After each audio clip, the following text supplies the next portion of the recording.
Et Arthur, tu le connais, toi, Ardisson? Tu plaisantes. C'est moi qui l'ai fait rentrer à Antenne 2. Ah bon? Comment ça? Bah, il m'a envoyé un projet, ça m'a plu, je l'ai présenté à la chaîne, et ça s'est fait comme ça. Ah d'accord. Mais t'étais pas dans la confection, toi? J'ai plusieurs affaires. Ah ok. Elle est bien, cette émission, hein. Je trouve pas, avec des sosies, tout ça. Moi, j'aime bien. Elle est bien, c'est même moi qui ai eu l'idée. Bon, tu m'avais pas dit ça? C'est parce que j'aime pas me vanter. Ah ouais. Bon alors, on va boire un coup après l'émission chez moi, là? Il y aura Ardisson? Bah, je préfère pas, parce qu'il y a deux chavannes qui va peut-être passer. Comme ces deux-là, ils s'apprécient pas trop. Ah ouais, je comprends. Ouais. Eh, tiens, le voilà. Tiens, salut Thierry. Bah, il t'a pas répondu. C'est un jeu entre nous. Avec de l'eau, je fais pareil.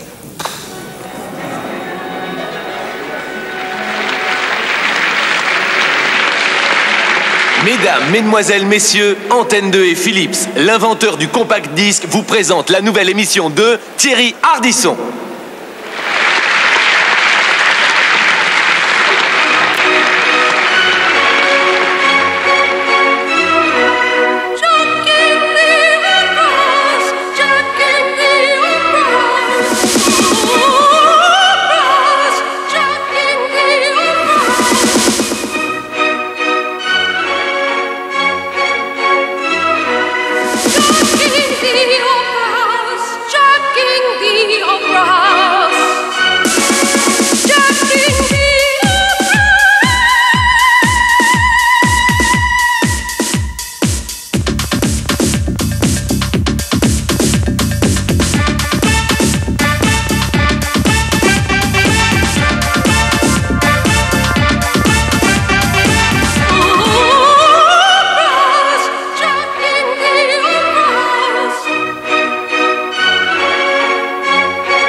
Bonsoir.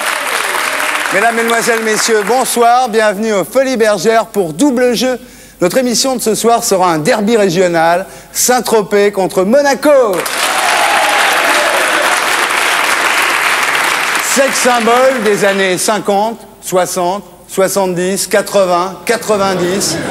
Toujours délicieuse et ravissante, Brigitte Bardot.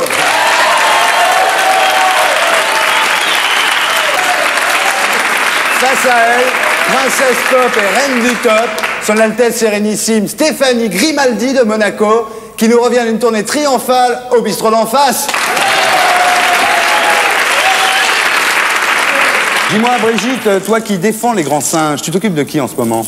En ce moment, je m'occupe de Jean-Yann et de Denis Roussos. Ah. Et tu en es où de ta lutte contre la vivisection? Pour Michael Jackson, j'ai rien pu faire. Ah, c'est dommage. Brigitte, dites-moi, pourquoi avez-vous fait castrer votre âne? On se sent tellement mieux comme ça. J'en sais quelque chose. Stéphanie, Paris Match est sur les dents. Quel est le prochain malheur qui va s'abattre sur la principauté? Je vais sortir un nouvel album en janvier. C'est vrai que ton frère te pique toutes tes robes? Je m'en fous, de toute façon, je collectionne assez les vestes en ce moment. Franchement, t'aurais pas préféré arriver vierge au mariage? C'est difficile de se marier à 8 ans. La semaine dernière, Sacrée Soirée a rendu un bel hommage à Double Jeu en nous empruntant une idée de rubrique. Cette semaine, Double Jeu a décidé de rendre le même hommage à TF1. Et ce soir, notre invité est un invité mystère. Invité mystère, est-ce que vous m'entendez? J'entends. Invité mystère, est-ce vous qui avez déclaré, juste avant la guerre du Golfe, que la France devait y participer pour pouvoir être présente aux négociations de la conférence de paix? Non. Bon, c'est pas François Mitterrand. Invité mystère, est-ce que vous avez reconnu tous vos enfants? Oui. C'est pas une... Invité mystère, est-ce que ça vous brûle quand vous faites pipi? Un petit peu, oui. Oh, j'ai trouvé, c'est Bigard, c'est Jean-Marie Bigard.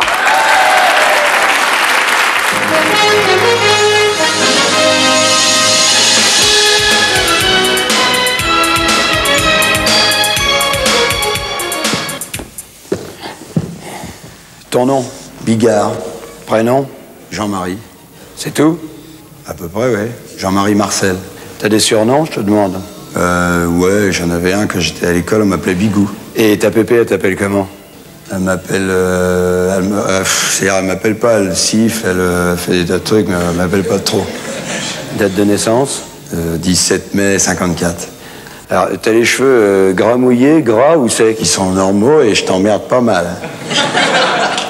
Les yeux, fais voir les yeux. Les yeux marrons, les yeux de cochon. T'as des lentilles? Ouais. Hyper métrope. Je suis hyper métrope, ouais, ça c'est pas pour me vanter, mais je me débrouille bien. T'es borgne? Non, je m'appelle Jean-Marie, mais il y a des limites quand même. Cicatrice? Oui, j'en ai une petite, Hein? là, c'est une ride d'expression, on appelle. Ça plaît aux femmes, il paraît. C'est dû à quoi, ça? C'est dû à quoi? Je te pose des questions, moi je te demande où t'as acheté ta veste. C'est-à-dire, t'as vu comment tu te fringues, toi? Vas-y, continue, mais tu commences un peu à me courir sur le haricot, je te dis tout de suite. T'as des verrues? Non. J'ai arrêté, j'étais à 2 paquets par jour, j'ai arrêté. Tu portes des slips, toi? Oui, des slips de Tarzan, des fois. Enfin, ça dépend dans quelle partouze tu vas, ça dépend, tu vois. Tu fumes combien de paquets par jour? Ça dépend, je fume, si je fais la ribouledingue, je fume 2,5 avec une bouteille de whisky, puis sinon j'allume des fois ma première clope avant de jouer le soir, tu vois. Je fume 3-4 clopes dans la journée, sauf que je m'y mets, quoi. C'est une question de volonté, je veux dire, on peut fumer davantage, faut s'accrocher, c'est tout, quoi. Est-ce que tu as des rapports sexuels ailleurs que dans un lit? Bah, ouais, je te demande, bien sûr. Toi aussi, je suppose. Où, par exemple? Bah, partout, machine à laver en position essorage. As-tu recours à l'amour tarifé? À l'amour tarifé, oui, ça m'est déjà arrivé. C'est d'aller voir une pute, c'est ça? Oui, bah, parle clairement parce qu'on ne comprend pas, hein, je te signale. Et ça s'est passé comment? Ah, ça s'est vachement bien passé. Moi, quand je suis arrivé à Paris, le premier truc que j'ai fait, c'est d'aller aux putes. J'étais fasciné parce qu'en province, il n'y en a pas beaucoup. Alors ça, c'est vraiment des filles qui peuvent pas faire autre chose. Tandis qu'à Paris, bah, il y en a des belles et tout. Puis j'étais fasciné à l'idée de donner de l'argent à une fille pour qu'elle me suce la bite. Je trouvais ça... Tu vois, c'est tellement un échange sain, je trouve. Je trouve que c'est vachement plus sain que la secrétaire qui donne son cul pour avoir de l'augmentation. Je trouve ça plus propre. Et souvent, c'est des filles formidables. Ça, ma femme, elle le verra pas, ça, si. Oh non. Tu gagnes combien par mois? Je gagne pas mal de pognon. Ouais, je gagne bien ma vie. Combien?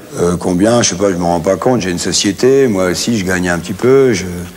Mais grosso modo, quand tu joues au théâtre, ben ça peut friser les 500 000 balles par mois à peu près. Bah comme tout le monde, hein, je veux dire. On croit que je suis tout seul. Et là, c'est pas marrant tous les jours. Je veux dire, nous, un coup, on gagne 500 000, et puis un coup, on gagne 300 000, on sait pas, on n'est pas à l'abri. Tu comprends? Et il y a des mecs qui gagnent 6 000, mais c'est tous les mois, ça tombe. C'est une sécurité pour eux. C'est-à-dire que nous, on n'est jamais à l'abri du truc, tu comprends? Ça peut varier d'un moment à l'autre. Tiens, toi qui es un comique, fais-moi rire. Quel con. Salut Jean-Marie. Salut Thierry. Jean-Marie, bonsoir. Bonsoir. Alors je t'avouerai que quand il a été question de t'inviter dans notre émission, j'étais pas très chaud. Je t'avais vu dans une émission sur TF1 faire ton sketch sur l'épée. Je trouvais ça très vulgaire. Et j'y suis allé un peu en reculons. Ma femme n'a pas voulu venir. Est-ce que tu crois que ton image dans les médias te corresponde? Je crois qu'en spectacle, on peut, quand tout ça, c'est un peu entouré, ça passe beaucoup mieux, moi, je trouve. Alors, voilà. J'y suis allé au Palais des Glaces, oui. Et j'ai vu 700 personnes tous les soirs, pliées en deux. Je t'ai vu sur scène pendant 1h30, un peu de lumière, pas beaucoup d'accessoires, pas de décor, et tu fais marrer tout le monde. Et je voulais le dire, et c'est pour ça que finalement, je suis très heureux de t'avoir invité ce soir. Je te remercie, Thierry. Tu bois quelque chose? Bah, je crois qu'il vaut mieux que j'arrête là. Alors, c'est très chouette parce que tu prends ton vulgaire au 2e degré. Raconte-nous comment tu fais. Bah, c'est-à-dire que j'ai préféré, moi, revendiquer la vulgarité. C'est que à la réunion des comiques, je l'explique bien. Je dis, moi, on m'a donné le vulgaire, donc j'essaye de le faire le mieux possible, quoi. Et en plus, tu démontres le mécanisme du spectacle. C'est-à-dire que sans arrêt, tu expliques le cheminement du spectacle. Tu fais des bilans régulièrement. Oui, c'est le meilleur moyen, c'est de faire rentrer les gens dans les coulisses du spectacle, ouais. Et de leur montrer comment il faut faire pour faire rigoler les gens et puis d'y arriver quand même, quoi. C'est-à-dire, je fais de l'anti-spectacle pour faire, évidemment, du spectacle. Les gens sont morts de rire et les font rire tous les soirs. Hein, bravo, c'est bien. On l'applaudit, Jean-Marie Bigard. En fait, tu fais de l'humanitaire en utilisant le vulgaire, un peu comme Coluche, non? C'est ton maître, Coluche? Ah bah oui, j'ai eu tellement d'admiration pour ce mec que ça me colle un peu à la peau. J'espère bien faire du bigard, mais c'est vrai que si je suis dans un sillon, je suis dans le sillon de Coluche, quoi. Alors tu parles beaucoup dans ton spectacle des grands moments de solitude, Oui. des laissés pour compte, Oui. Des clodos, Oui. des éjaculateurs précoces. Bah oui, c'est terrible. Et les gens sortent de là vachement mieux que quand ils s'en rentraient. Oui, c'est vrai, parce qu'en plus, tu touches à des points qui sont souvent un peu intimes. C'est vrai que quand on se retrouve un jour dans des chiottes de camping, que le verrou, il ferme pas, tu es obligé de tenir la porte, tu sais, comme ça, puis tu te retournes, manifestement, il y a déjà quelqu'un qui est passé avant toi. Même ils sont mis à plusieurs pour faire un... Si, parce qu'il y a 2 couleurs différentes et tout, bon. Alors tu tires la chasse d'eau, il n'y a pas d'eau qui coule. Tu vois, tu tires le papier, il ne reste plus qu'une feuille. Et à ce moment-là, tu te dis, bah, je vais ressortir. Et puis là, il y a un gars qui tape à la porte pour rentrer. Alors tu te dis, si je sors, il va croire que c'est à moi le gros truc. Tout. Puis là, bah, le gars, il retape à la porte. Bah, là, on est en plein dedans. Ouais. C'est un grand moment de solitude. Grand moment de solitude. Il faut en parler, je crois. Tu parles aussi des handicapés. Est-ce que finalement, se moquer des handicapés, c'est pas déjà un moyen de s'en occuper? Ah oui, disons qu'on est plus près d'eux quand on s'en moque que quand on n'en parle pas. Cela dit, il y a un problème pour toi, quelque chose qui risque de te mettre bientôt au chômage. C'est un nouveau produit qui vient de sortir sur le marché. Ah, T'es pas au courant? non, tu vas me dire. Bah regarde. Aux États-Unis, la communauté hispanique est de plus en plus importante. Elle représente 22 millions de personnes, soit 10% de la population américaine. Depuis quelques années, dans le monde entier, et en particulier à Paris, les restaurants américains sont devenus des restaurants mexicains. Une cuisine mexicaine épicée et surtout pleine de féculents, en particulier de haricots rouges, avec le fameux chili con carne. Mais ce plat, apprécié des spécialistes, peut entraîner quelques problèmes digestifs. Dans notre intestin, et surtout dans cette partie-là qu'on appelle le côlon gauche et le sigmoïde, il y a plein de bactéries. Et lorsque certains types de nourriture arrivent dans cet endroit, les bactéries, elles sont contentes parce qu'elles vont avoir à manger, et en particulier lorsqu'on mange des haricots ou d'autres féculents qui contiennent de l'amidon. Parce que l'amidon, c'est une sorte de train sans fin dont chaque wagon est un sucre, et les bactéries, elles adorent ça. Alors elles vont dégrader ces sucres et ça va provoquer de la fermentation. C'est un petit peu ce qui se passe aussi lorsqu'on met du raisin dans des cuves et que ça fait du vin. Sauf qu'à la différence du vin, là, le parfum, il est nettement moins agréable parce que quand ça se dégrade, là, ben, on fabrique soit du sulfure d'hydrogène, c'est ce qu'on a dans les boules puantes, pour vous donner une idée, soit du méthane, tout un tas de gaz au parfum qui ne mériterait pas de figurer probablement dans un livre sur les arômes. Pour y remédier, voici Bino, produit américain révolutionnaire qui vous prévient des gaz et des ballonnements, tout en conservant la saveur de votre plat. Quelques gouttes de Bino suffisent à empêcher tout embarras et désagrément. La nourriture américaine ou mexicaine marche de mieux en mieux. Et bon, c'est vrai que ça peut avoir des effets secondaires. Ce serait une bonne chose d'offrir Bino aux clients. Ça évite d'être désagréable pour les gens qui sont à côté, quoi.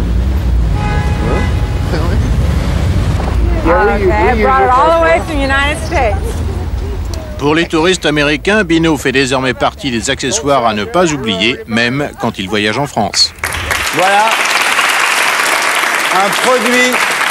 un produit pour remédier aux flatulences dues aux haricots. C'est dur pour toi, Jean-Marie Bigard. Hein? Le jeu, c'est de savoir si ça existe ou pas, c'est ça? Est-ce de l'info, est-ce de l'intox? Tu vas me donner ton avis à l'oreille. Allez, alors... Viens ici, mon petit. Alors maintenant, pour vous laisser le temps chez vous de réfléchir, de taper sur le Minitel, de vous engueuler, de parier, pour laisser à Brigitte et Stéphanie le temps de réfléchir, nous allons écouter Texas, Charlene Spiteri, bien classé dans la playlist de Double Jeu. Texas!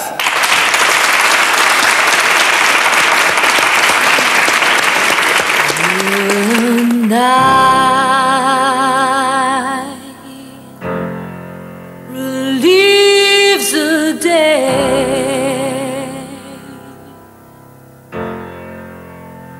when the night relieves the day.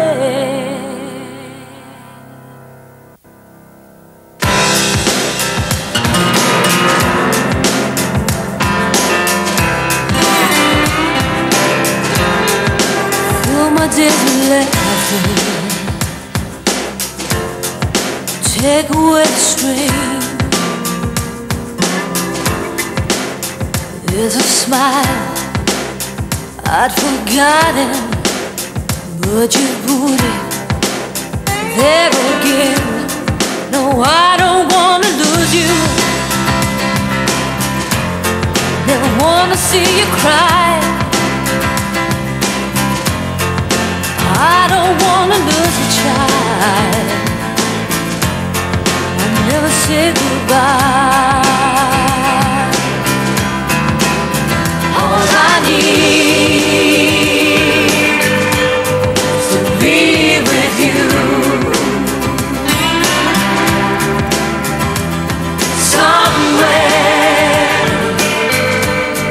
Somewhere we call home.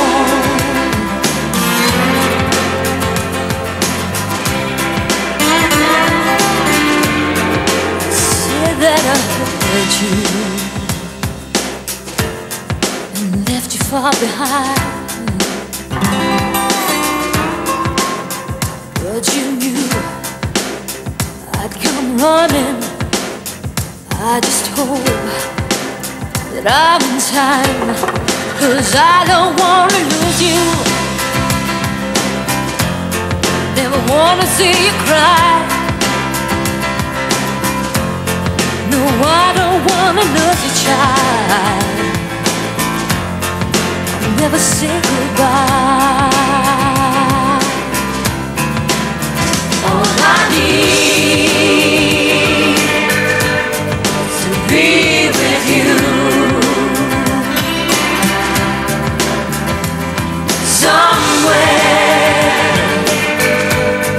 Somewhere we call home.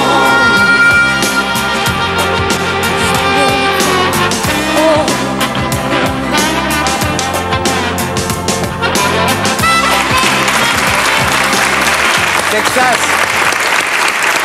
Alors un produit pour remédier aux flatulences dues aux haricots. Brigitte, à toi de jouer. Est-ce de l'info, est-ce de l'intox?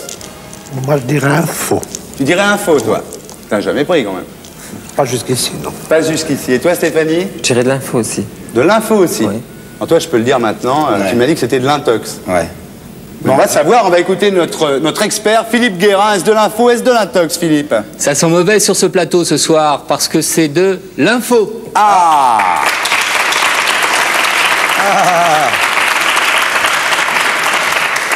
Bon, Jean-Marie Bigard, voilà du Bino. Hein, bah, merci. c'est de l'info. Ah ouais, j'en reviens pas. C'est la mort de Bigard. Ouais, je l'emmène. Alors, Bafi, quel est le score? Le score, ça fait un partout. Jean-Marie, t'es gentil, t'en prends maintenant parce que c'est Hiroshima sur le plateau. Quelle ordure. Philippe, t'as un commentaire à faire? Oui, c'est de l'info. Bino existe et nous avons souhaité ce soir rendre un hommage vibrant à Jean-Marie Bigard qui, chaque soir, tel un cri dans la nuit, pose cette question sur la scène du Palais des Glaces. Faut-il laisser vivre les paix? La réponse, c'est Bino. C'est presque une brise d'air frais, un vent d'outre-Atlantique que nous envoient une fois de plus les Américains. Ils sont venus en 1944 pour nous sauver. Ils reviennent une deuxième fois. On les remercie, comme disait Sardou. Ah, si les ricains n'étaient pas venus. Philippe Guérin, on l'applaudit. Alors, donc moi, personnellement, je suis convaincu.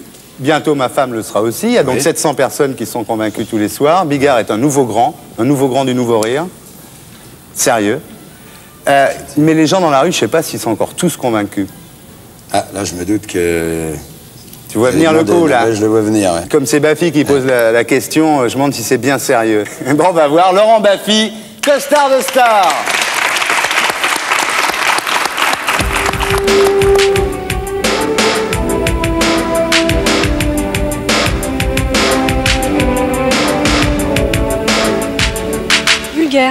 Vulgaire, carrément vulgaire, oui. Ça vous choque son côté pétomane? Pétomane, oui, aussi, oui. Physiquement, vous le trouvez comment? Ben, assez hideux. Il m'amuse, mais dans le mauvais sens. Vous le trouvez grossier ou vulgaire? Il est grossier, il est vulgaire, il est ambitieux, il n'est pas à sa place. Je n'ai qu'une hâte, c'est qu'il disparaisse. Je trouve ça tristouille. Pourtant, ça fait hurler de rire des millions de Français. Pas moi. Je vous jure que pas moi. Il me fait assez rire, en fait. Hein. Oui. Vous le trouvez grossier ou vulgaire? Je le trouve grossier, plus que vulgaire. Et ça vous fait rire? Ça me fait rire, il y a des limites, mais oui. Vous êtes très pipi-caca vous-même? Oui, je suis assez pipi-caca. Une belle saloperie, parce qu'il prend les gens pour des imbéciles. Il ne vous fait pas rire? Non, pas du tout. Vous le trouvez drôle? Il vous fait rire? Vous trouvez vulgaire ou grossier? On applaudit costard de star, Laurent Baffy. Ah, dis donc. Ah, dis donc. J'ai beaucoup aimé ce qu'a dit le deuxième chien. Ouais, même les chiens, même les chiens. Ils n'ont pas aimé du tout, dis donc. C'est marrant. Et c'est grave, ça fait Et tu crois que c'est dû à ces émissions que tu as fait sur TF1 où on voyait que l'épée Je sais pas, je me rends pas compte, je suis consterné. Jean-Marie, n'arrête pas le métier tout de suite, à mon avis, il y a un truc. Ah bon, il y a un truc? Ouais. J'espère. À ton avis, de qui parlent ces gens-là? Voilà, tu te rends compte? En plus, il est pas beau, je veux dire, ça peut pas être moi. Je vois pas. Mon pauvre Jean-Marie, si c'était de toi dont on parlait. Je sais pas, bah vas-y, allez-y, dites-le moi. Eh ben on va regarder, mais non, on va regarder, la réponse est là, prends ton petit téléviseur, la réponse est là. De qui parlait-on? Qu'est-ce que je pense de Michel Charasse? Il vous fait rire. Oui, dans le... Oui, il fait rire, oui. C'est un bon comique pour vous? Assez. Pensez-vous, madame, de Michel Charasse? Je préfère me taire. Est-ce qu'il vous fait rire?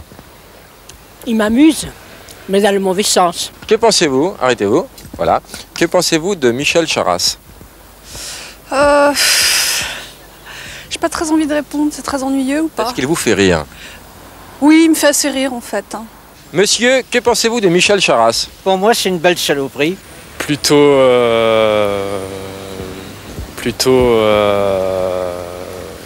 intéressant. On parle pas de Pluto là, on parle de Michel Charasse. On applaudit costard de star, Laurent Baffy. Alors, je voudrais dire que pour mon contrôle fiscal à moi, Thierry Ardisson, si on pouvait attendre un peu, ça serait aussi bien. Moi, je me les suis mis un petit peu à dos, il n'y a pas longtemps aussi, tout ça, parce que j'ai... Mais justement, oui, on va en parler, parce que le président Mitterrand s'est mis en colère après toi. Oui, dis donc, il s'est mis drôlement en colère. Il a dénoncé l'information spectacle à ton sujet. Le ministre Kiechman s'est bien énervé aussi. Alors, tu vas nous raconter un peu l'histoire depuis le début. C'est un soir.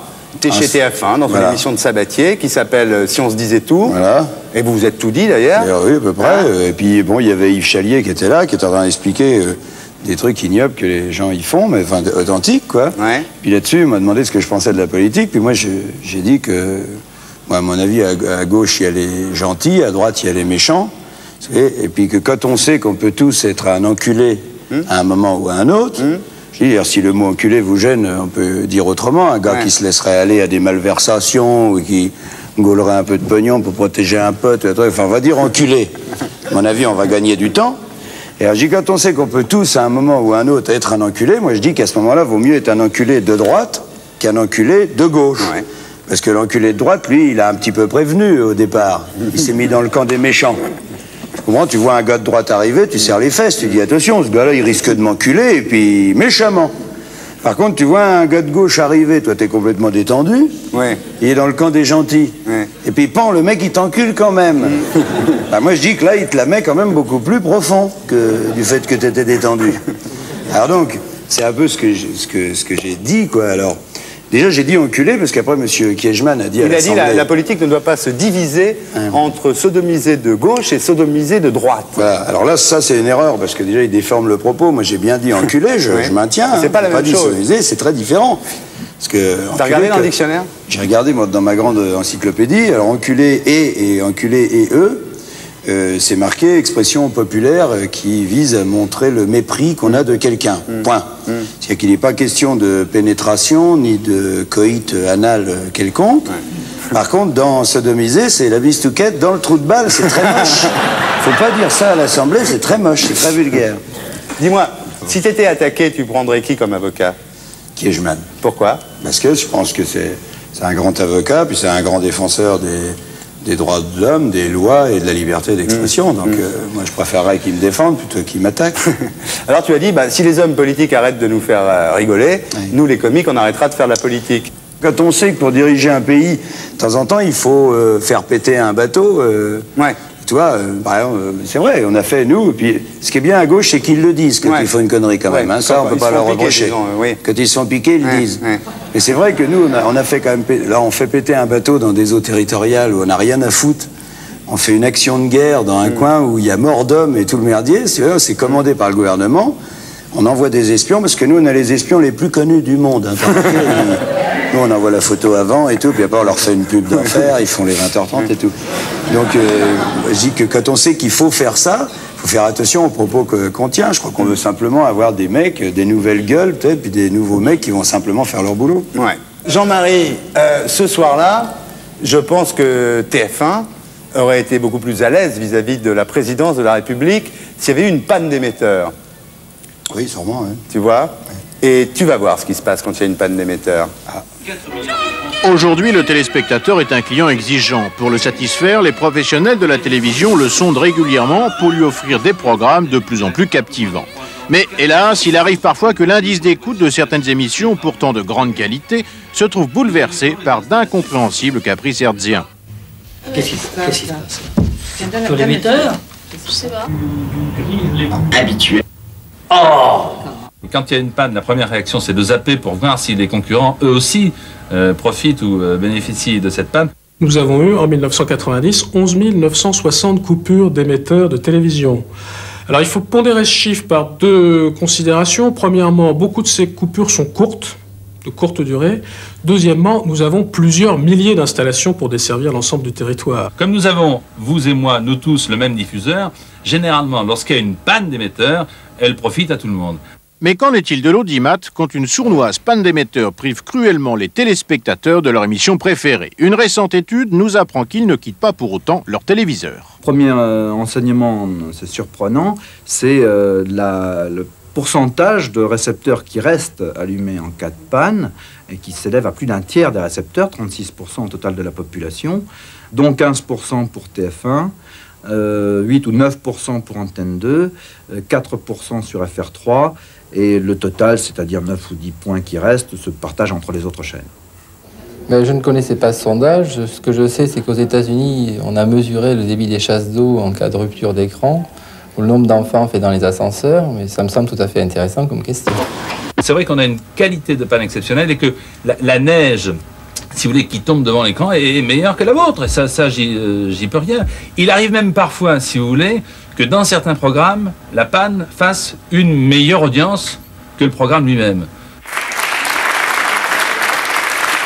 TF1 en tête, même pendant les pannes d'émetteurs. Est-ce de l'info, est-ce de l'intox? Jean-Marie Bigard à l'oreille. Ah bon? Ouais. Là maintenant, pour vous laisser le temps de réfléchir chez vous, pour vous laisser le temps de jouer, de taper sur votre Minitel, on va écouter un gold d'Alain Chamfort.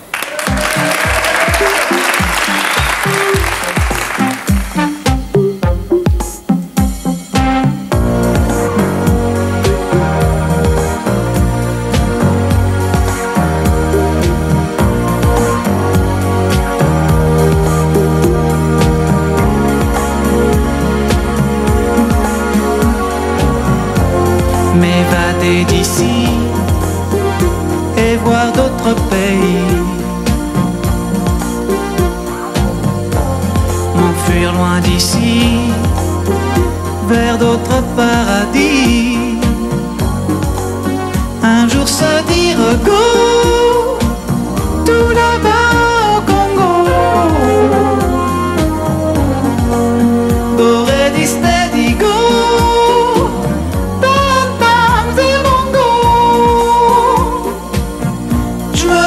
Chasseur d'ivoire, juste histoire d'ivoire, plus clair dans mes pensées, couleur d'ébène, chasser mes troubles, chasser mes peines. Chasseur d'ivoire, juste histoire d'ivoire, à la place des filles féroces, l'éléphant et le rhinocéros.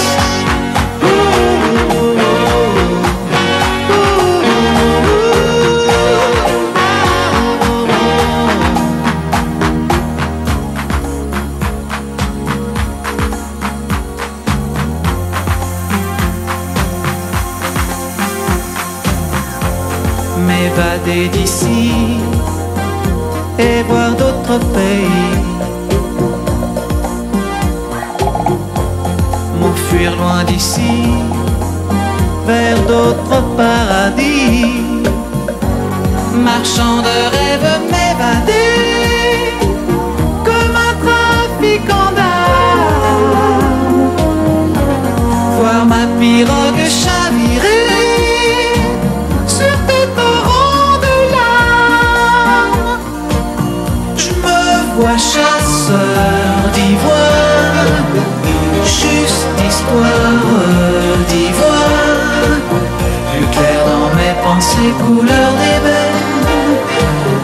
chasser mes troubles, chasser mes peines.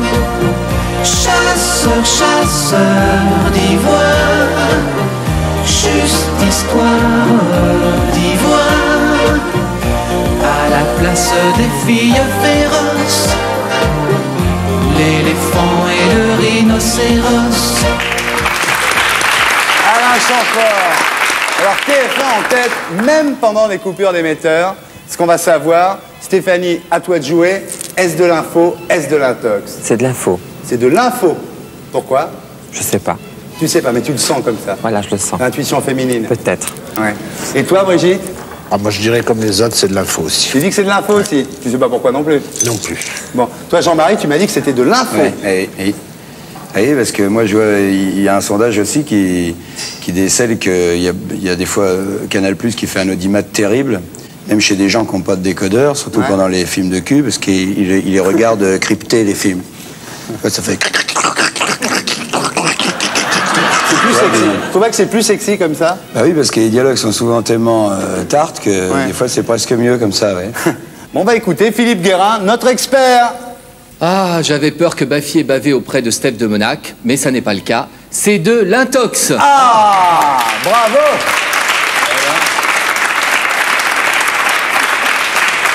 On vous êtes fait planter tous les trois, si je puis dire. Hein? Ah oui, mais comment on peut vérifier ça? Avec Guérin, lui, il parle d'or. Hein. Ah bon? Avec Guérin, bien sûr. On peut faire confiance à ce gars-là. Ah, tu peux lui faire confiance. Parce que là, j'ai eu l'air con 2 fois, il va quand même continuer à... Ah, il va continuer à te casser toute la soirée. Il n'a pas les 2 solutions à chaque fois, non. Ah bon. Stéphanie, ma chérie, tu t'es fait planter? C'est pas grave, j'ai l'habitude. Toi aussi, tu t'es fait planter? Ben, mais moi, j'ai pas l'habitude.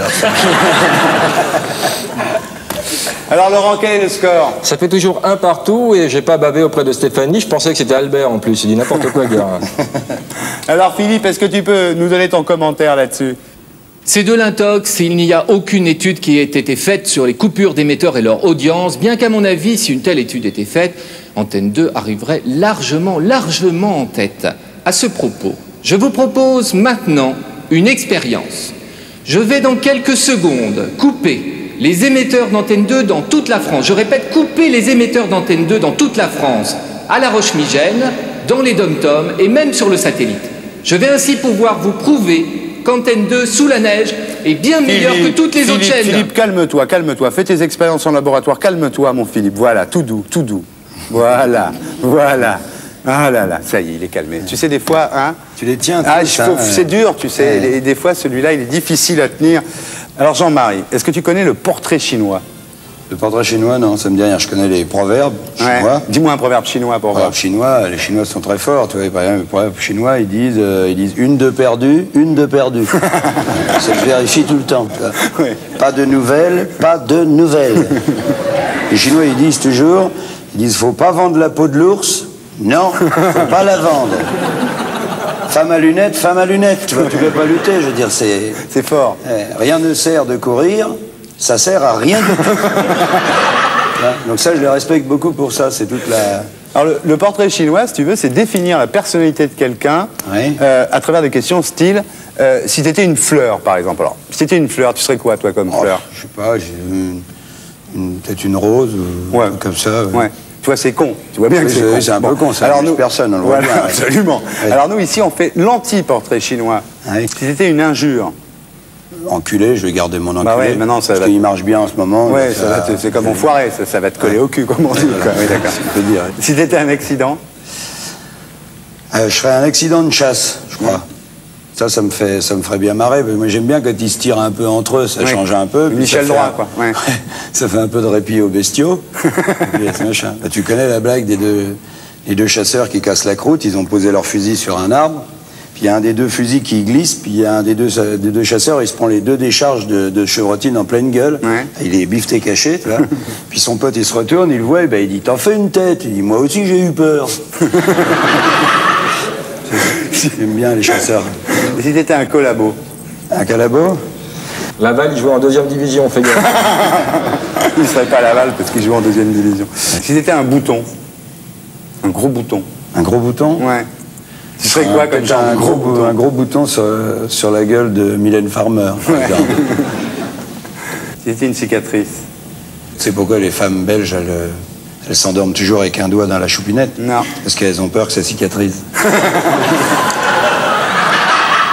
Si j'étais un salaud, tu serais qui? Si j'étais un salaud, je serais Thierry Ardisson. C'est une bonne Tu poses des questions vachement dures. Et si t'étais un travesti? J'hésite, je sais pas, peut-être... Il y a Robert Bardot qui me tente.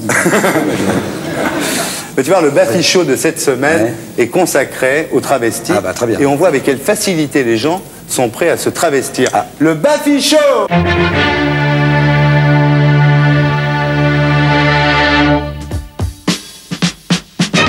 On fait un reportage sur les travestis, mais aujourd'hui, il n'y en a pas. Hein? Donc on vous demande de jouer le jeu pour que nous on ramène des images. Parce qu'on a loué une équipe, ça coûte très cher. Donc vous faites le travesti 1 minute, je vous pose 3 questions. Ok? D'accord. Hein? Comment vous vous appelez, votre prénom? Eric. Eric? Je vais vous appeler Erika. Hein? Donc on va mettre un collier, et on met un manteau.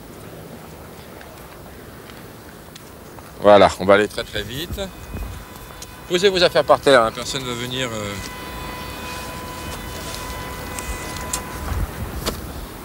Voilà. Attendez, fermez la bouche, donnez...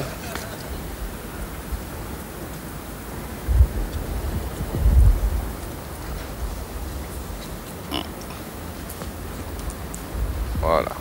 Encore un peu. Voilà, pas trop. La perruque. Voilà, fermez bien le manteau. Tenez votre manteau. Ok. Erika, vous vendez votre corps depuis combien d'années? 6 mois. Vous faites combien de clients par jour? Ça dépend. Quand il fait beau, je me fais au moins 10 clients. Vous prenez combien par client? 300 francs par client. Je crois savoir que votre spécialité est la brouette togolaise. Alors, en quoi consiste la brouette togolaise? La brouette togolaise, c'est, si vous voulez, avoir les 4 pattes en l'air, et puis c'est prendre par derrière. Vous avez des gens de la politique qui viennent vous voir? Pas très souvent, non. Les gens du show business? Ah, très souvent. Qui, par exemple? Non, de ce côté-là aussi, je préfère pas dire leur nom. Je vous remercie, Erika. Je vais vous laisser travailler. Votre visage sera noir, on ne sait pas qui vous êtes. Mais ça nous dépanne parce qu'il n'y avait pas du tout de travesti. Et nous, on a pris une équipe et on va se faire virer si on ne ramène pas d'image. Vous comprenez? Hein? Alors, je vous mets juste un collier.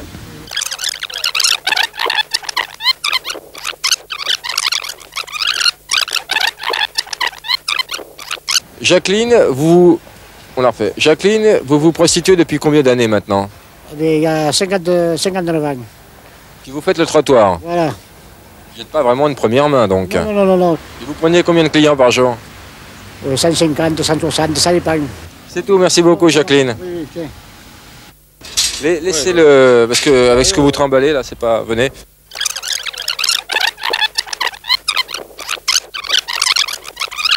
Marie-Ghislaine, vous vendez votre corps depuis combien d'années maintenant? Depuis 2 ans.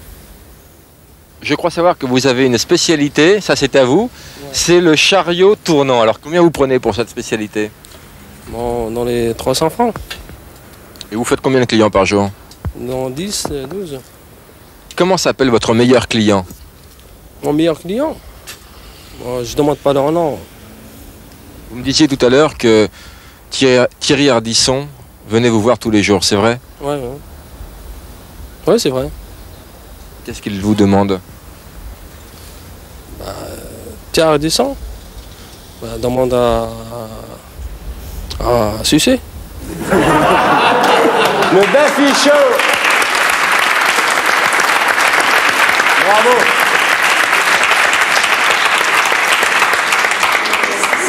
On apprend des trucs quand même. Hein, c'est une émission instructive. Ça t'a choqué, Brigitte? Non, je pense que le noir, ça doit être difficile au bois parce qu'on ne doit pas le voir dans le noir. Ouais. Et puis en plus, il prend que 60 balles, il débute. Hein. Ouais. Et toi, Stéphanie, ça t'a choqué? Non, pas du tout. Pas du tout. Hein. Finalement, Bafi, il est très service public, non? Mais la vie est une dure lutte, il faut montrer ce genre de truc. Alors, Jean-Marie, tu as dit, la vraie vulgarité n'est pas celle des mots, c'est celle des attitudes. Oui. Expliquez-vous là-dessus, tiens, ça nous fera 5 minutes. Eh ben, oui, je pense que c'est vrai. Je sais plus, c'est des proches qui disaient qu'on peut être vulgaire en disant bonjour. Et c'est vrai que moi, il m'arrive d'insulter des gens au premier rang au théâtre avec énormément de tendresse et jamais personne ne se sent agressé, quoi. Mais toi, tu revendiques le vulgaire.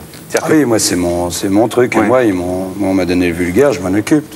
Alors, question grande cause, il restait pas grand-chose non plus, non? Ils ont tout pris, les autres. Ah oui, les grandes causes, tout. Moi, j'ai dit, moi, à la réunion des comiques, je leur ai dit, bah, je voudrais bien une grande cause. Le sida, les myopathes, la faim dans le monde. On m'a dit, attends, ça, c'est des gros morceaux, tu nous les laisses. Tu vois, alors moi, il me reste quoi? L'écologie. Je vais à l'écologie. Il y avait Marc Gélivet, Bernard Allaire. Moi, je me retrouvais derrière Gérard Majax et Eric Azaraï. Alors j'ai dit, attendez, vous avez pas un truc que je pourrais défendre tout seul? Alors ils m'ont dit, bah si, il y a un truc qui tirait pas mal à toi, qui a déjà le vulgaire. T'as qu'à t'occuper des MST. J'ai dit, vous voulez dire les chauds de pisse, les morpions et les mycoses? Il m'a dit, oui, t'as qu'à tout prendre. Je suis rentré chez moi, ma femme m'a dit, t'en es bien tiré cette année? Ben, j'ai dit, ils m'ont refilé le vulgaire pour un an, comme grande cause. Je me retrouve avec les chauds de pisse, les morpions et les MST. Alors, attention, j'ai bossé dessus quand même, hein. C'est-à-dire que j'ai travaillé. Moi, j'ai un conseil à donner à tout le monde. Moi, quand je sens que je vais avoir un rapport sexuel avec une jeune fille, j'emmène toujours un demi-citron avec moi. Alors, je vous explique comment ça fonctionne. Donc, vous mettez 2-3 gouttes de citron sur la choupinette. Hein, et alors, si les lèvres, elles bougent pas, il faut pas y aller. C'est qu'elle est pas fraîche, ou elle est morte, ou elle est pas vivante. Ça, c'est des coups à attraper une MST. Ou du vinaigre avec de l'échalote, n'importe. Hein, ça marche aussi, mais ça, faut toujours prendre soin de faire ça. Donc tu combines à la fois le vulgaire et les grandes causes. Hein? Voilà, et je crois qu'en même temps, je rends service quand même aux gens, quoi. Est-ce que tu n'aurais pas préféré avoir l'écologie? Parce que l'écologie, si tu veux, tu vas voir, maintenant, le porno envahit l'écologie. Oui. Regarde. Porno écologique? Bah, les plantes, il y a des plantes qui se marient et qui font des tas de choses extraordinaires. Porno, je connais, écolo aussi, mais les deux... La pornographie en protégeant la nature. En pleine nature. Ouais. J'imagine que ça se passe dans la nature. Amour dans la nature. L'amour dans la nature. C'est pas ça. Si, c'est ça. Passion naturelle est le premier film porno-écolo réalisé par la société allemande Green Love Productions. Écolo parce que le thème de l'environnement est omniprésent, porno parce que dans des cadres toujours très naturels, ils font des galipettes très sophistiquées. Les gens de la mouvance Sensibilité écologiste répondent à tous leurs besoins à l'heure actuelle dans le domaine. Ils boivent écolo, ils mangent écolo, ils lisent des journaux sur papier recyclé, ils regardent éventuellement des émissions sur l'environnement à la télévision. Mais il y a un domaine qui reste à peu près complètement tabou, c'est celui de la sexualité. C'est pourquoi nous avons voulu nous positionner sur ce créneau, c'est celui de l'érotisme vert. Passion naturelle est déjà diffusée dans les vidéothèques allemandes et Green Love Productions, financée en partie par l'Ocobank, la banque verte allemande, a développé une stratégie marketing complexe qui d'ailleurs n'est pas du goût des écologistes français. Nous produisons d'ores et déjà toute une gamme de produits verts porno, en particulier des plantes aphrodisiaques naturelles sans traitement, toute une gamme d'accessoires que l'on trouve d'ores et déjà dans des rayons verts, dans des sex shops en Allemagne, à Berlin, Francfort, Munich. Moi, je pense qu'on met actuellement écolo à toutes les sauces et que ça devient visiblement un excellent argument de vente. Les promenades à la campagne, ça appartient au patrimoine de l'ensemble des films qui ont été faits avant-guerre et puis aussi actuellement. Donc le fait de mettre des gens un petit peu dans un milieu naturel ne représente pas forcément une approche particulièrement intéressante de l'écologie. Et pourtant, le cinéma porno, triomphant dans les libertaires années 70, ridicule dans les sidéennes années 80, aurait bien besoin d'un nouveau souffle. Certains voient dans ces nouvelles déclinaisons possibles, porno écolo, culturel ou sportif, l'avenir de l'industrie du X. C'est vraiment nouveau. Et je crois qu'aujourd'hui, ce qui a un peu tué la pornographie, c'était justement qu'on voyait toujours la même chose. Et là, il y a vraiment un appel d'essence, l'appel de la forêt, je dirais. C'est très intéressant. Le premier film porno-écolo, est-ce de l'info, est-ce de l'intox? Jean-Marie Bigard à l'oreille. Viens là, mon petit. Ouais. Alors maintenant, pendant que vous réfléchissez chez vous, pendant que Brigitte et Stéphanie réfléchissent ici, on va écouter Arthur H, le fils du grand Jacques, en tournée dans toute la France. Arthur H!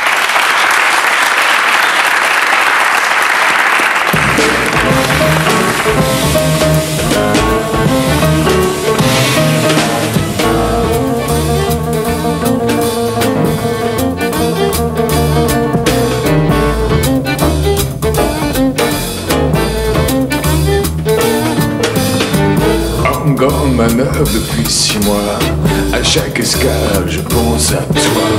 À Barcelone et à Casablanca, je t'ai envoyé quelques lettres déjà. J'ai rencontré plusieurs femmes de choix et j'ai souvent refusé leurs caresses, car je n'ai cessé de penser à toi et à certaines promesses. Alors sache que si je ne te vois pas le mardi 23 au quai numéro 3, je ne descendrai plus du bateau et on se reverra pas de sitôt. Tu n'as pas le choix, tu n'as pas le choix, tu n'as pas le choix, tu n'as pas le choix. Le mardi 23, quai numéro 3, le mardi 23, tu n'as pas le choix. Tu ne m'as pas répondu une seule fois, alors j'ai douté de toi. Je ne suis qu'un pauvre soldat mis sous le feu. Je ne lâche pas quand je suis seul dans ma grande chambre noire. J'ai des visions et des cauchemars, car je te sais parfois cruel, aussi cruel que tu es belle. Alors sache que si je ne te vois pas le mardi 23 au quai numéro 3, je ne descendrai plus du bateau et on se reverra pas de sitôt. Tu n'as pas le choix, tu n'as pas le choix, tu n'as pas le choix, tu n'as pas le choix. Le mardi 23, quai numéro 3, le mardi 23, tu n'as pas le choix. Prépare ton mouchoir, ton grand mouchoir blanc, agite bien, que je les vois de loin.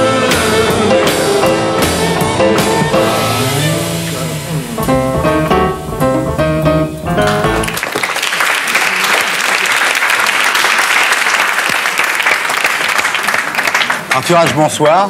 Bonsoir. C'est par pudeur vis-à-vis de ton père que tu as décidé de t'appeler H, Arthur H. Franchement, j'ai jamais compris pourquoi je me suis appelé H. Quoi. Ouais. Il faudrait faire une émission beaucoup plus longue qui pourrait même moi-même me faire comprendre. Que sur toi. Une émission que sur toi. Moi et mon père. Ouais. Ça s'est passé comment quand tu as compris, le jour où tu as compris que tu étais le fils de Jacques Higelin?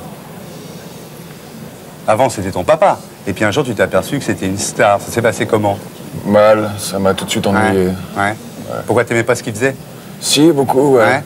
Mais j'aimais pas être une espèce de truc qui traîne derrière. Quoi. Ouais. Et lui, il aime ce que tu fais? Ouais. Ça se passe très bien. Ouais. C'est quoi cette voix un peu cassée, puis ce côté nonchalant comme ça, à 25 ans? C'est dû à quoi? T'as beaucoup zoné? Non, je bois pas, je fume pas, je zone pas. Ouais. Des fois, ça m'arrive de baiser quand même. Ah, quand même? Ouais. Malgré tout? Ouais. Mais la voix, encore, c'est une énigme. Enfin, c'est parce que j'ai eu beaucoup d'asthme aussi.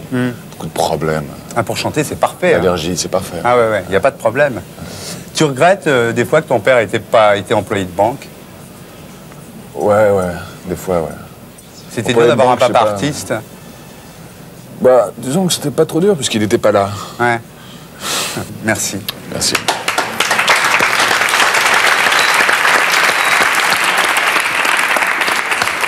Arthur H.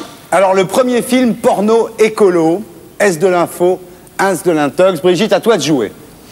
Moi, je dirais que c'est de l'intox, parce que je vais dans les sex shops 3 fois par semaine, j'ai jamais vu ces produits-là. T'as jamais vu ça, toi? Non, j'ai jamais vu ces produits verts. Qu'est-ce que t'achètes dans les sex shops? Bah, dis-le nous, Brigitte. Qu'est-ce que t'as dans ton panier, là-bas? Oh, un bébé phoque! J'achète des cachex pour mon petit bébé phoque. Oh, voilà. Il est mignon, ton bébé phoque. Et toi, Stéphanie, c'est de l'info ou c'est de l'intox? L'intox. De l'intox. Toi, tu m'as dit quoi? Moi, j'ai dit intox aussi. Bon, on va voir. On écoute notre expert, Philippe Guérin. Eh bien, c'est de l'intox. Bravo à tous les trois. Bravo. On applaudit. Alors, Laurent? Le score, ça fait 2 partout, puis moi je suis d'accord avec mon pote Jean-Marie, parce que si les pornos écolos, c'est que des gonzesses qui se bouffent la salade, ça doit être très chiant. Philippe, t'as un commentaire à faire, enfin pas sur ce qu'a dit Bafi, sur le sujet qu'on vient de voir. Oui Thierry, c'est de l'intox, mais écoutez plutôt notre histoire. Au départ de ce sujet que nous croyons être de l'info, il y a eu un article dans le très sérieux Courrier International traduisant lui-même un article d'un quotidien allemand encore plus sérieux. Ensuite, il y a eu un article dans le mensuel féminin Biba qui reprenait telle quelle l'information. Un seul problème, le quotidien allemand très sérieux avait sorti cette information le 1er avril dernier. Vous me direz, pourquoi est-ce que les journalistes du Courrier International et de Biba n'ont-ils pas vérifié leurs informations? Eh bien, ils l'ont fait comme tout le monde, parce que comme tout le monde, comme vous et moi, pour vérifier leurs informations, ils lisent les journaux et ils sont certains que tout ce qui est écrit dans le journal est vrai. Et c'est bien là le problème. Philippe Guérin, merci. Alors Jean-Marie, ça se passe comment pour écrire un one-man show? Pour écrire un one-man show, moi, ma technique, c'est que j'ai toujours un dictaphone sur moi. Alors, je note tout ce qui me passe par la tête. Puis après, un mois ou deux avant, on met tout sur la table. Je me fais souvent aider aussi par quelqu'un. Et puis après, on le rôde un petit peu. Donc là aussi, c'est comme les hommes politiques, vous vous y mettez à plusieurs. Oui, aussi, oui. Bon, on va voir le magazine du faux.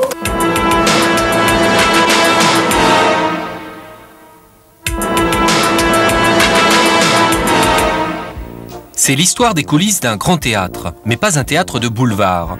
L'histoire d'un théâtre où l'on découvre que Jean-Marie Le Pen a un nègre, pas pour lui servir d'alibi, mais pour ses textes. Car comme tous les autres, il fait écrire ses discours. Chez Le Pen, c'est Pascal Gana. Il vit dans sa maison de Saint-Cloud et dès le petit déjeuner, collecte les formules du chef, encore en robe de chambre. Le nègre de Marchais, c'est aussi un peu son ombre. Jean-François Gault, professeur de philo, occupe le bureau qui jouxte le sien. Rien de ce qui touche à la vie du parti ne se fait sans lui. Jacques Chirac, on le sait, se plie de mauvaise grâce au jeu de la scène, mais il sait s'entourer.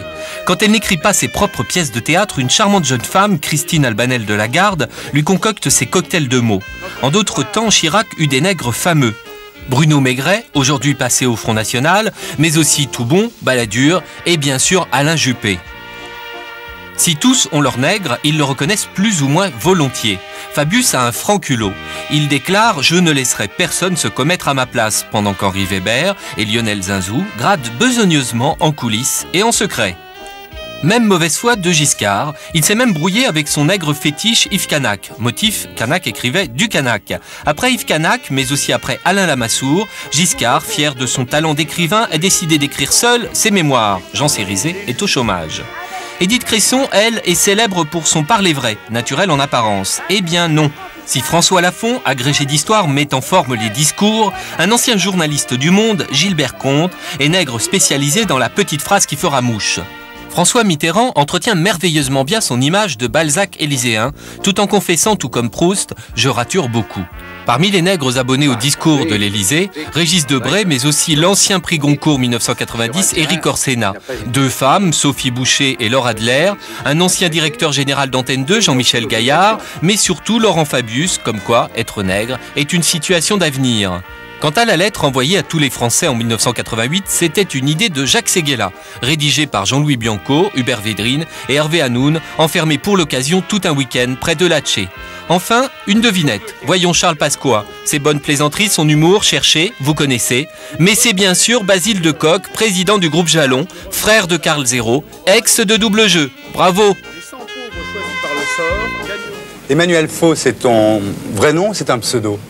Ah non, c'est mon vrai nom. Ouais. Et faux, c'est pas le contraire de vrai. Ah oui, d'accord. C'est-à-dire que faux, au départ, c'est un arbre. C'est le hêtre en Auvergne. Ah bon? Non, parce qu'on se dit quand même, un mec qui fait un bouquin avec deux autres garçons d'ailleurs, Pérez et Legrand. Qui sont très vrais aussi. Qui sont vrais aussi, et qui s'appelle Faux, un bouquin sur les plumes de l'ombre, c'est quand même bizarre. C'est de l'info quand même. C'est de l'info. C'est pas de l'intox. Alors, qui n'a pas de nègre? Alors ça aussi, il a fallu chercher. Par exemple, nous, ce qu'on a constaté, c'est qu'à gauche, Lionel Jospin et à droite, Philippe Séguin, c'est pas pour faire une symétrie ou un faux équilibre, sont vraiment des vrais écrivains qui refusent le faux. Est-ce que De Gaulle avait un nègre? De Gaulle, on ne le sait pas vraiment, mais De Gaulle aimait beaucoup broder autour de quelques formules, lancer des mots, inventer. Lui, il était très joueur. Là, mais lui, De Gaulle avait été le nègre de Pétain. Par contre, il avait travaillé avec... Et Emmanuel Berle. Emmanuel Berle, qui aussi, était juif, qui était le mari de Mireille du Petit Conservatoire, avait été aussi le nègre de Pétain. Ben oui, aussi au tout début, si je puis dire, de la France, de l'État français. Voilà. Ouais. Alors, vous trois là, Pérez, Legrand, Faux, lequel écrit le bouquin? Alors, chacun était le nègre des deux autres. Oui, bonne réponse. Oui, il fallait bien. Ça va, et on ne vous dira pas lequel. Merci.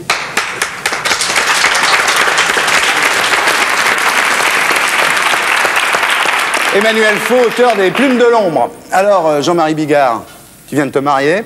Ouais. Ben, raconte-nous ça. Bah, je me suis marié. Alors ça, la grande surprise, c'est que je m'aperçois que je me suis marié avec la femme de ma vie. Ah bon? C'est du pot, tu me diras. Ouais. C'est un coup de bol monstrueux, tu vois. Et plus ça vient, plus j'aime ma femme. Alors je sais, tout le monde va dire, attends, il est à 6 mois. Non, mais ça fait 3-4 ans qu'on se connaît. Ouais, je crois que c'est... Alors parle-nous d'elle. C'est une très bonne chose. Elle s'appelle Claudia, non, raconte. C'est la plus belle femme de la Terre. Ouais. Je l'adore. Elle a tout compris. Elle est intelligente. Elle sait tout faire. Ah bon. Elle est à moitié brésilienne, à moitié américaine. Ouais. C'est une danseuse. Qu'est-ce qu'il a dit? Quel connard. Tu dis c'est vrai quand tu dis elle sait tout faire. Oui, c'est vrai. Tu t'es marié à l'église? Oui. J'ai été. C'est l'abbé Létron qui nous a. Il s'appelle comment, l'abbé? Il s'appelle l'abbé Létron, c'est l'aumônier des artistes. Ça tombait bien pour toi. Chacun sa croix, oui. Ouais. Cette fille, Claudia, quand vous êtes mariés à l'église, que tu l'as vue arriver dans sa robe blanche, tu as dit « j'ai failli m'évanouir ». Ah, je te jure, ouais. Ah bon? Ah oui, mais tu te rends compte, attends, il faut que je t'explique quand même. Tu sais que depuis l'âge de 16-17 ans, comme ça se fait au Brésil, la robe de mariée, elle est fabriquée. C'était une robe de mariée fabriquée à la main avec des petites perles cousues partout. Et elle était belle comme le jour. Quand j'ai vu arriver, parce qu'elle s'était évidemment cachée de moi toute la matinée, et quand je l'ai vu arriver dans l'église, c'est vrai que ça m'a fait vraiment un coup. Jean-Marie. Est-ce que tu es fidèle? Oui. Tu dis ça parce qu'elle regarde la télé, là, non? Non. Si tu l'as trompée, est-ce que tu mettrais des préservatifs? J'en mettrais, bien sûr. D'ailleurs, nous, avant de se marier, on était passé à la gamelle. Moi, j'y allais régulièrement. Parce que je crois que c'est vachement important de se contrôler. Quand j'entends des gens, moi, qui disent « Ah non, moi, je veux pas y aller » ou « Moi, je préfère pas savoir », ceux-là sont vraiment des enculés, vraiment. Tu comprends? Quand tu sais pas si t'as une quéquette ou un revolver dans le slip, il faut le savoir. Donc là, moi, j'ai envie de le dire à tout le monde, il faut se contrôler tous les 6 mois. Tous les mecs qui tirent à droite à gauche doivent se contrôler tous les 6 mois. Voilà, comme les bagnoles, sur le marbre. Exactement. Tu l'as dit. Est-ce que tu sais que les préservatifs, maintenant, on peut se les faire livrer à domicile? C'est pas vrai. Si, bah regarde. Grâce aux multiples campagnes organisées par les pouvoirs publics, l'utilisation du préservatif comme moyen de lutte contre l'épidémie du sida commence à faire partie intégrante de la carte du tendre des années 90. Pharmacie, grands magasins, les préservatifs ne se cachent plus et leur consommation augmente. Et maintenant, pour les imprévoyants et les noctambules, une nouvelle société, SOS Préservatifs, livre de jour comme de nuit et à domicile le précieux objet. Il n'est pas encore intégré dans les mœurs d'acheter des préservatifs à l'avance, d'en avoir sur soi. Donc on se trouve souvent désemparé et on n'a pas ces préservatifs. Mais c'est vrai qu'on peut toujours être pris au dépourvu d'une aventure et se retrouver sans préservatif. Donc à ce niveau-là, je dirais c'est plus qu'une entreprise commerciale, c'est aussi une entreprise de prévention. C'est-à-dire que maintenant, on n'a plus d'excuses d'être contaminé par absence de préservatif. Alors j'ai imaginé un emballage, un packaging un petit peu différent et très amusant. Et qu'est-ce qu'on y trouve? Ces emballages de préservatifs qui sont eux-mêmes encore un petit emballage assez amusant. Ça coûte 50 francs les 6, 80 francs les 12, de 16h à 22h, et la nuit, 120 francs les 8 de 6. Je me déplace en 2 roues, je suis équipé d'un radiotéléphone. Oui, c'est ça. Les gens m'appellent, je réponds à leurs interrogations, à leurs demandes de conseils, et je vais livrer directement, en 30 minutes, sur Paris, quasiment intramuros. J'utilise des préservatifs parce que j'estime qu'on ne connaît pas toujours très bien la personne avec qui on est, même si on est avec elle depuis quelques jours, ou si on la connaît depuis quelques temps, on ne sait pas ce qu'elle vit en dehors. Donc on a certaines précautions à prendre. J'ai le respect de la partenaire avec qui je dois partager la nuit. Donc si cette dernière souhaite utiliser des préservatifs, je n'ai pas à lui faire courir le moindre risque. Donc j'ai donc appelé SOS Préservatifs et on a été livré, voilà. Voilà, une société de livraison de préservatifs à domicile. Est-ce de l'info, est-ce de l'intox? Jean-Marie Bigard à l'oreille. Ouais, tu t'en sors bien. Alors maintenant, qu'est-ce qu'ils font les gens maintenant?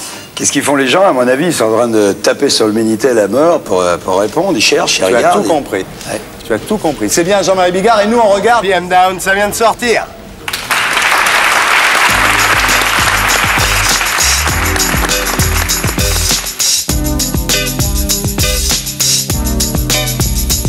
Baby, you send me baby, you send me set adrift on memory bliss of you. The camera pans a cocktail glass behind a blind of plastic plants. Finds a lady with a fat diamond ring. And then you know I can't remember a damn thing. I think it's one of those deja vu things, or a dream is trying to tell me something, but will I ever stop thinking about it? I don't know, I doubt it. Subterranean by design. I wonder what I would find if I met you. Let my eyes caress you until I meet the thought of Mrs. Princess who often wonder what makes her work. I guess I'll leave that question to the experts, assuming that there are some out there. They're probably alone, solitaire. I can remember when I caught up with a pastime intimate friend. She said, but you're probably gonna say I look lovely, but you probably don't think nothing of me. She was right though, I can't lie. She's just one of those corners of my mind, and I'll just put her right back with the rest. That's the way it goes. Baby, you send me baby, you send me set adrift on memory bliss. Baby, you send me baby, you send me set adrift on memory bliss. A careless whisper from a careless man, a neutron dance for a neutron fan. Marionette strings are dangerous things. A thought of all the trouble they bring. An eye for an eye, a spy for spy. Rubber bands expand in a frustrating sigh. Tell me that she's not dreaming. She's got an ace in the hole that doesn't have meaning. Reality used to be a friend of mine, cause complete control I don't take too kind. Christina Applegate, you gotta put me on. But guess whose piece of the cake was Jack Dawn? Alors Stéphanie, à toi de jouer. Une société de livraison de préservatifs à domicile. Heureusement, c'est pas la Redoute, le 48 heures chrono, parce que là, il faut que ça arrive plus vite. Est-ce de l'info, est-ce de l'intox? Je disais de l'intox. Tu dis que c'est de l'intox. Comment tu fais, toi? Je fais pas. Et toi, Brigitte? Moi, je dirais que c'est de l'intox aussi. De l'intox aussi. Ouais. Pourquoi? Parce qu'on trouve ça partout maintenant, à la boulangerie, dans le métro, à l'épicerie. Alors on voit pourquoi on se ferait livrer, mais on en trouve vraiment partout. Ça a l'air de te choquer. Non, pas du tout. J'en achète plus depuis longtemps. Enfin. Oh, ma pauvre Brigitte, tu t'occupes d'époque. Bien sûr.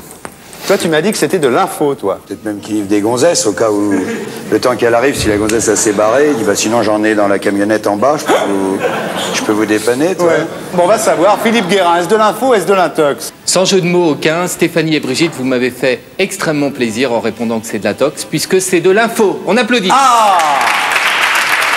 Quel sadique!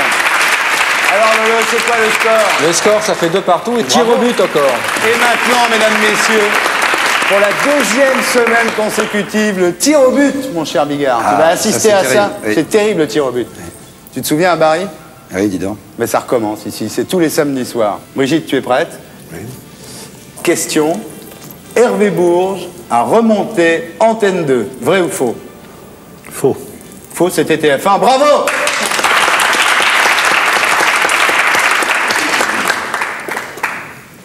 Stéphanie, Daniel Guichard s'est perdu dans le désert. Vrai ou faux?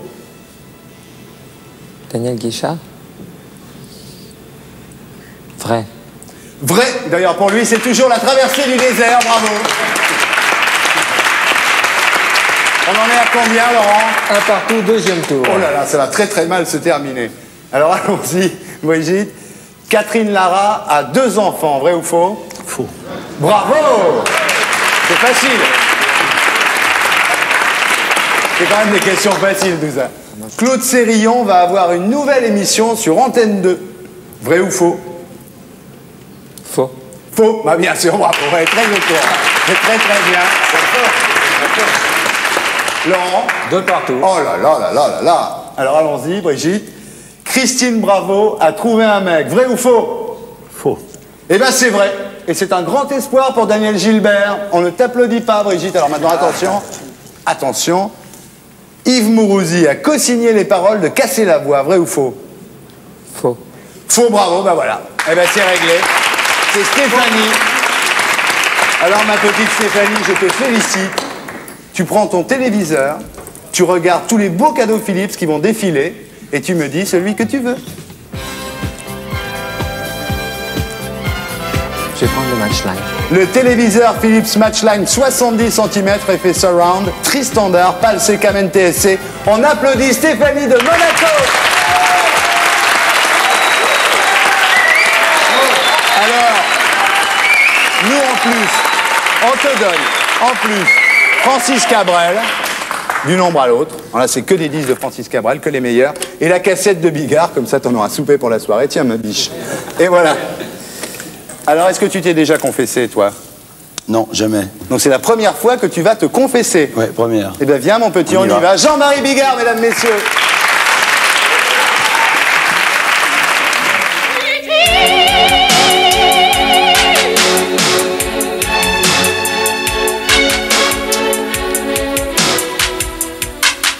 Es-tu favorable à la peine de mort? Non, jamais. Dès qu'il y a mort, je dis non, quoi. Il faut jamais tuer qui que ce soit, ni une bête, ni encore moins un homme. Même pour les assassins d'enfants? Même pour l'assassin d'enfants, bien sûr. Il faudra bien lui pardonner. Il n'y aura rien d'autre qui marchera mieux contre la haine que l'amour. Tu crois en Dieu? Oui. Tu médites? Oui. Tu es plus tourné vers les philosophies orientales que occidentales? Plutôt, oui. L'hindouisme, tout ça, oui, ça me branche plus parce que ce sont des religions qui te c'est même pas des religions d'ailleurs, mais enfin disons que ce sont des pratiques qui te laissent en liberté complète toujours. T'es pas obligé de t'ouvrir, de te vider de ton sang toute ta vie et de tout donner ce que tu as sur le dos pour un jour aller dans un pseudo-paradis. C'est pas ça le truc, moi ça me correspond mieux, les philosophies orientales, parce qu'elles nous laissent en liberté. Tu es en contact avec des gourous, des sages hindouistes? En contact, non, mais quand on médite, on a un gourou, et voilà, quoi. C'est un gourou, c'est un vrai gourou, c'est une communication avec Dieu, si tu veux. C'est comme une douche, tu vois, tu vas te mettre dessous. C'est quelqu'un qui n'a plus d'ego, et quand tu le vois, bah, tu sais que c'est un vrai.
Et pour être sûr de ne rien rater de Inarditube, abonnez-vous et mettez un pouce bleu.